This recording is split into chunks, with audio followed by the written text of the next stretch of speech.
ॐ कृष्णाय वासुदेवाय हरये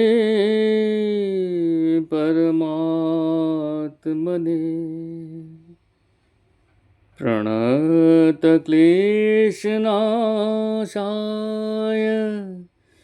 गोविन्दाय नमो नमः। ॐ जटिने दण्डीनित्यं लम्बोदर शरीरिणे कमण्डलु निषङ्गाय तस्मै ब्रह्मात्मने नमः।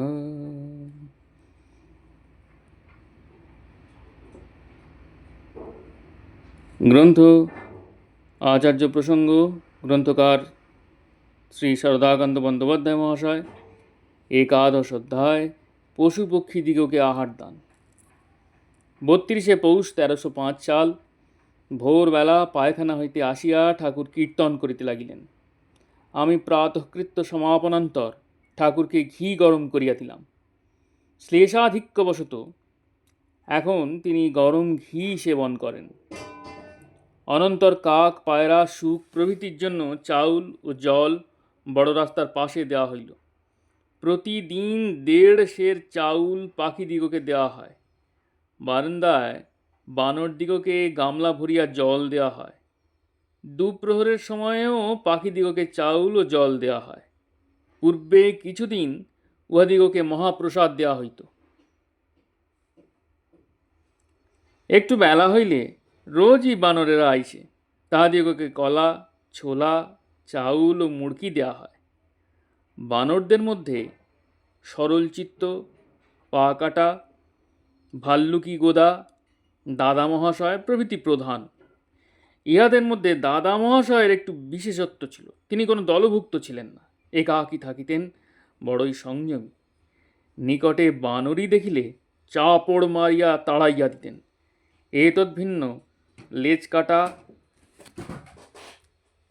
কান কাটা, লালমুখ, কানি, দুখিনী, বুড়ি প্রভৃতি অন্যান্য বহু বানর দলে দলে এখানে আসে। এই সকল নাম ঠাকুর তাহাদিগকে দিয়াছিলেন।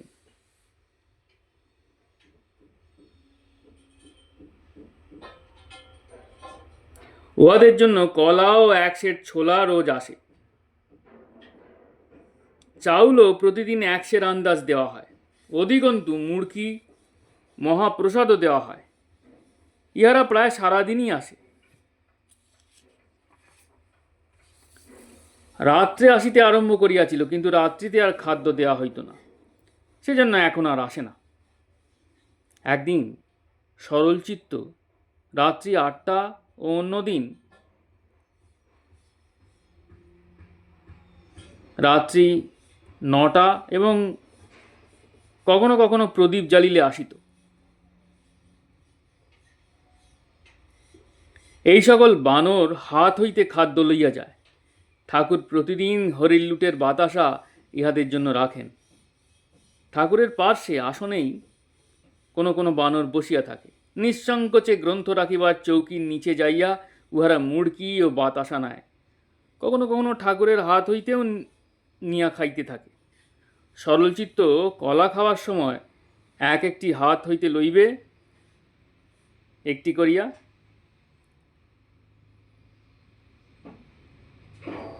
এবং আমরা কলা হাতে করিয়া কাছে দাঁড়াইয়া থাকিব।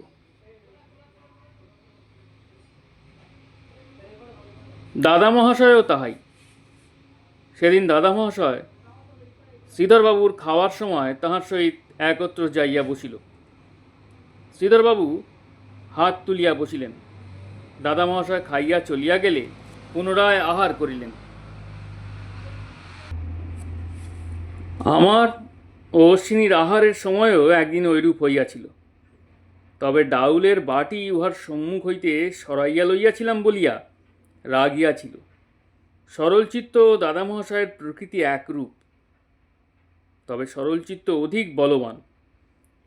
অনন্তর একদল ভেড়া 14-15টা হইবে দরজায় বারান্দার নিচে আসিয়া ভ্যা ভ্যা করিতে আরম্ভ করিত।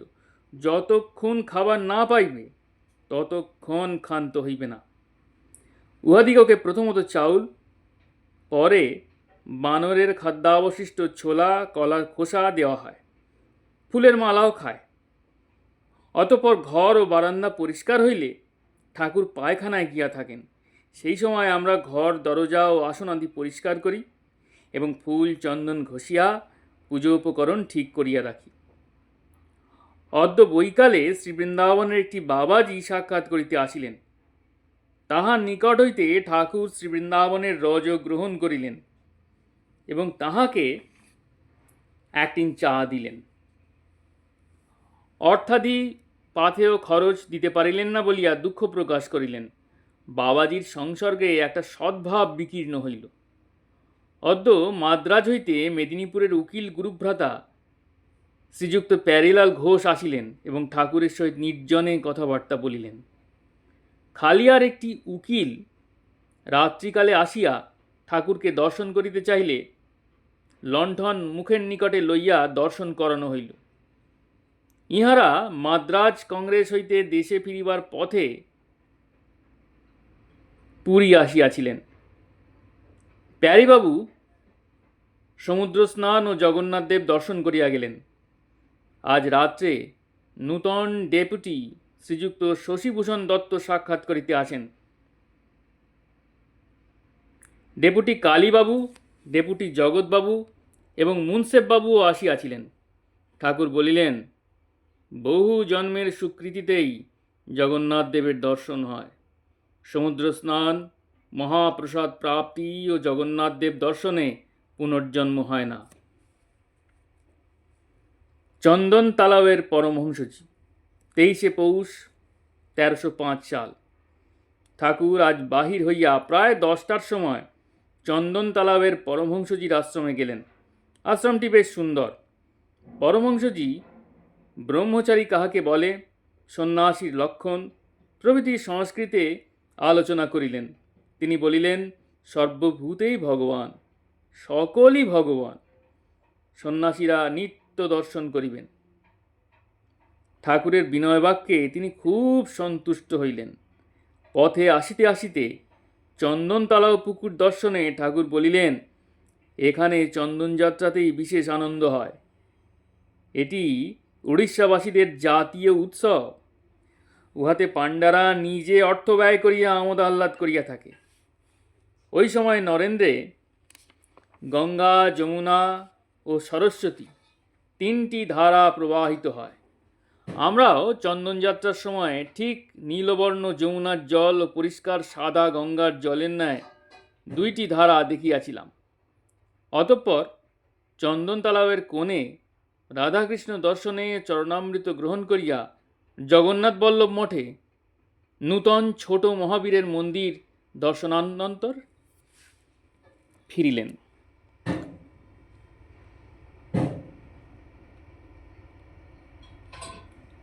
নেংটা ছেলে, 25শে পৌষ 1305 সাল।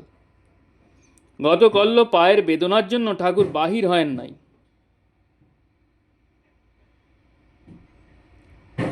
অন্য নিয়মিত কার্য ও জগবন্ধুবাবুর পাঠ শেষ হইলে 10টার সময় বড় রাস্তা দিয়া মন্দির প্রদক্ষিণ করিতে বাহির হইলেন। রাস্তায় যাইয়াই মন্দির দর্শন করিয়া নমস্কার করিলেন। পথে সিংহদ্বারে গরুকে ঘাস কিনিয়া দিয়া 3ওয়ালা সাধুর সহিত আলাপ করিয়া অগ্রসর হইলেন।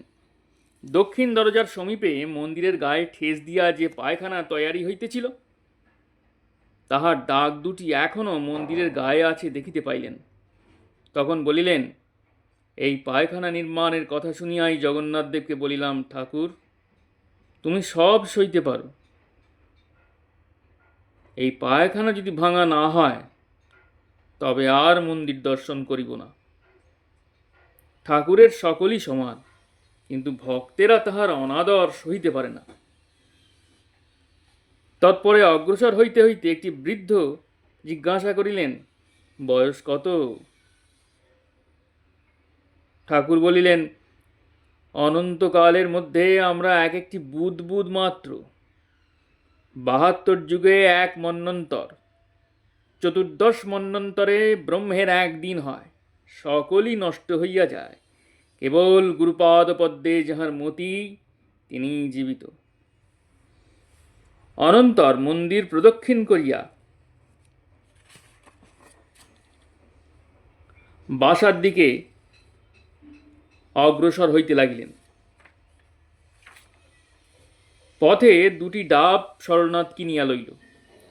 পথে জগন্নাথ দাস বাবাজির আশ্রমের সমীপে আসিয়া নত হইয়া নমস্কার করিলেন।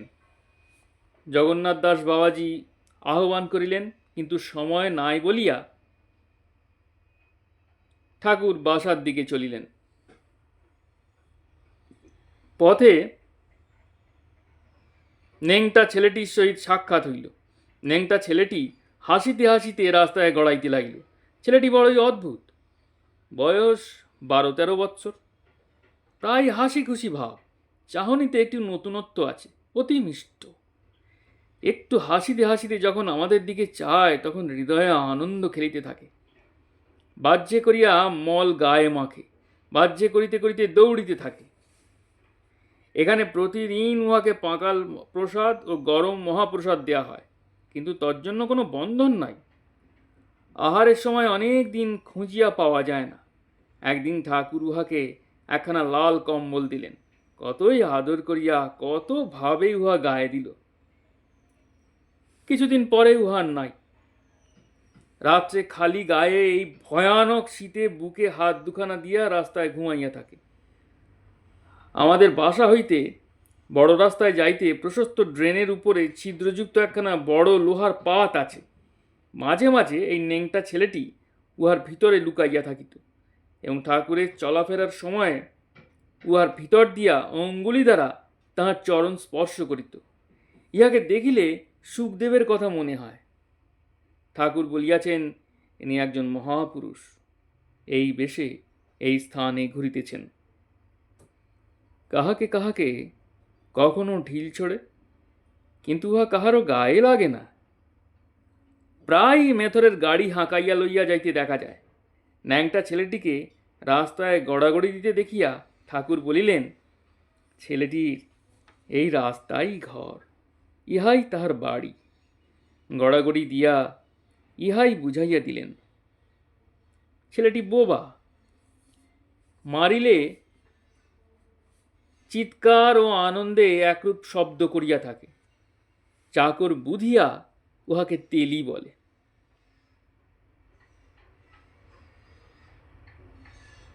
জয় গুরু, জয় গুরু, জয় গুরু, জয় গোসাই, প্রণাম।